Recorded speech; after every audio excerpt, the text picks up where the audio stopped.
How's it going, everyone, and welcome back to the channel. So in today's video, I'll be teaching you guys how to use the Paysafecard method to pay for apps on iOS and Android. So without further ado, let's dive right in. So to actually do this is quite simple. And instead of opening the Google Play Store app as well as the App Store in Apple or iOS, whatever you want to call it, instead of adding a payment method here, to actually use Paysafecard, what you need to do is download the application first.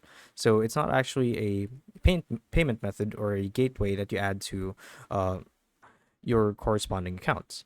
So the way it works is you'd want to go to the App Store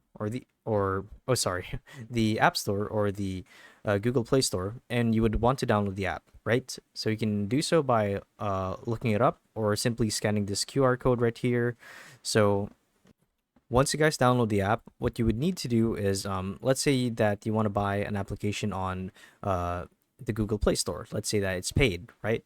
So you're on screen. What you would want to do is tab out of the Google Play Store, and then you want to open the Paysafecard app.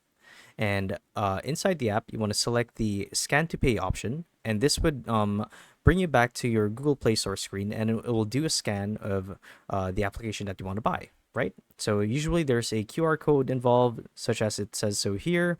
And when it finishes the scan, you can now use the money that you've loaded into the Paysafecard method to pay for the app. And once all of the details are in order, you should be ready to pay for the application using Paysafecard. So yeah, that's how you guys do it. So if this video helped you guys out, be sure to let us know down in the comment section below. And if you guys want to see more videos like these, we do have a YouTube channel where we do guides like these daily. So if you want to show your support to that, you can do so by subscribing to the channel. So with all of that said, thank you all for watching, and we'll see you guys in the next one. Bye-bye.